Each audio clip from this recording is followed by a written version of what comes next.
I'm so glad to see everyone is staying so warm and dry, at least underneath the tent. We can be. My name is Catherine Lewis. I am the president of the board of MMCM. I'm also a caregiver and a patient. I've been involved in the industry officially since 2010 and watched it do miracles for a lot of different people. What I wanted to talk to you guys about today is something that is really, really important for Maine, especially now. It's really, really important for Massachusetts, especially now. It's really important for all of New England, especially now. With medical, with recreational, there are so many laws being proposed, things being changed, and it is important that we as a community stand up and make sure that things are done for the better of everybody, not just a handful. It's really, really important if you have an idea, if you have a concern, if you don't like something that's going on, that you do something to help make a change. Whether it's a phone call, an email, a letter, or you show up in person. Not everybody can, but if you can, do it. Because your voices collectively make a difference. People in Maine have been fighting for patient rights to grow cannabis, to have clean water, to not have the state filled up with rubbish, for safe access to food. It's important that we not forget where we all started. Things are changing fast. They're changing super fast. We just recently passed two bills here in Maine, LD 1539 and LD 238. They were 2 years in the making. There was a whole group of people. It was not just the trade association. It was not just caregivers. There was dispensaries, doctors, patients, caregivers, business owners, general supporters that have nothing to do with the cannabis industry, that just wanted to make sure it was available for friends and family if it was needed, that have come together to make Maine what we are. I noticed that some of us are really, really sleepy, and I want to play you something just briefly that I remember from forever and ever and ever ago that started me on this path of questioning things. And I have to tell you, I had it all set, Ellen, I promise. I have to tell you that even though I had ideas like this growing up, it was really my husband who was the constant rebellion in my life from behind me at 14 years old, always questioning and pushing against authority to what he felt was right, that's kept me doing what I do.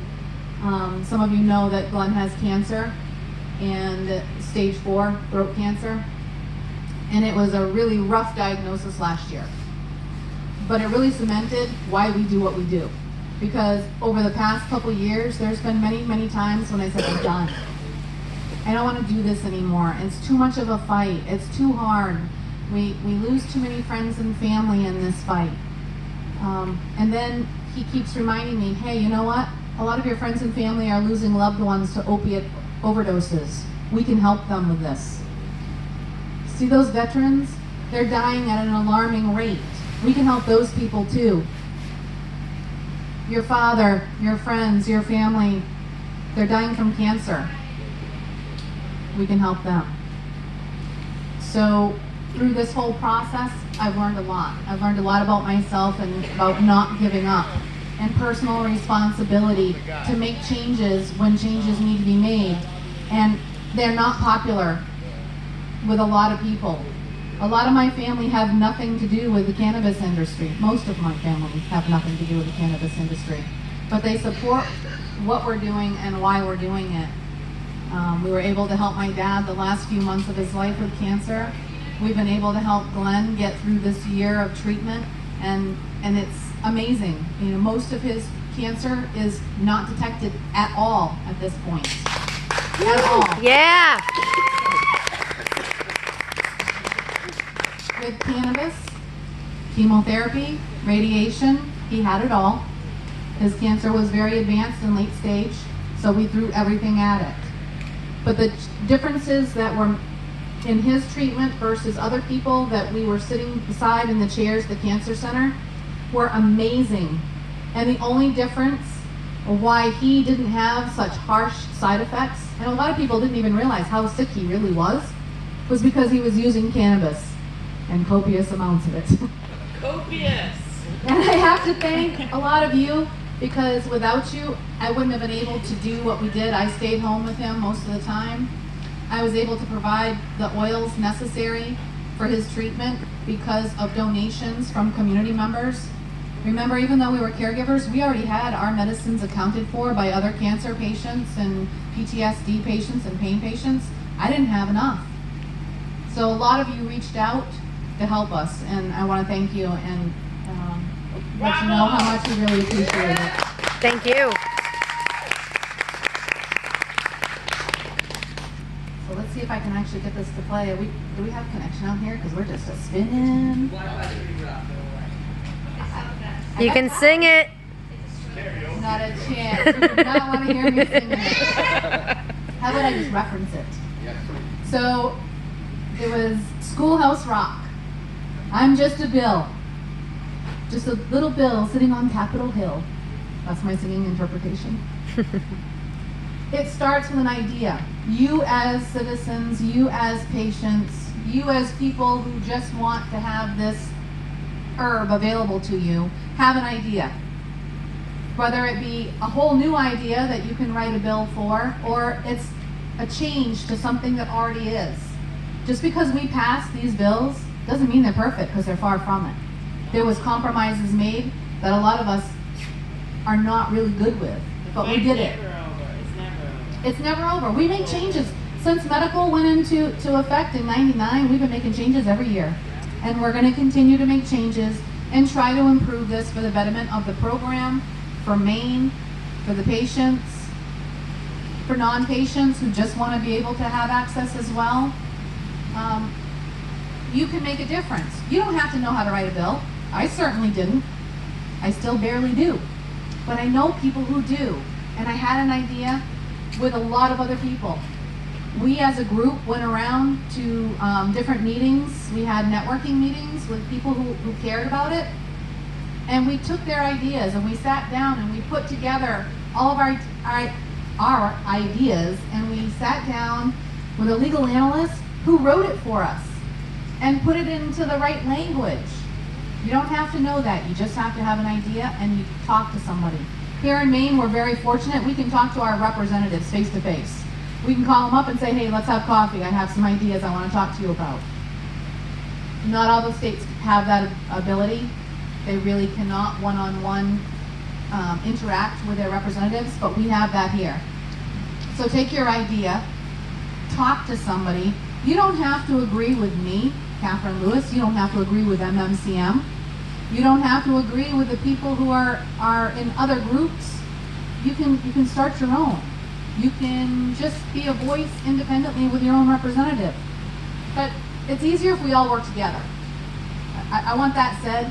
It's easier if we all work together. It's difficult up front because there's a lot of different personalities and a lot of different ideas. But if we think about patients first, everybody else second, business third, and Maine, our focus is where it needs to be, and we can actually get along and share the message than when we're just thinking about how this will play out in your pockets.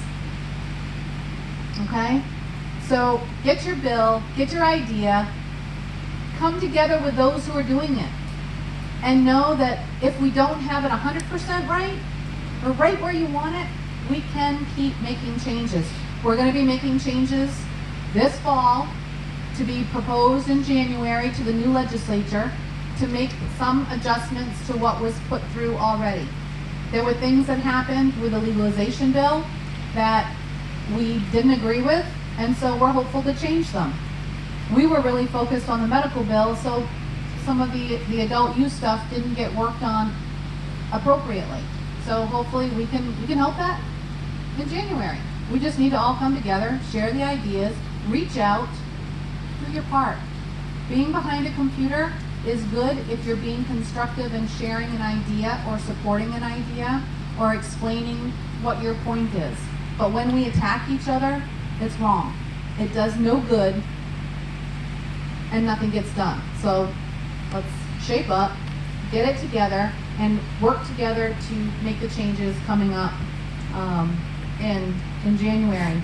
One more thing I wanted to share that, again, it's all Glenn's fault. You can all blame him. I'll keep going. It's a somewhat of a quote from Thomas Jefferson. If a law is unjust, a man is not only right to disobey it, he is obligated to do so. I want you to think about that. I'm going to end it with that. There's a lot of stuff that's going to be going on this very watering day. All going to be like our plants and be watered and grow. Yeah. Thanks for having me. Yeah!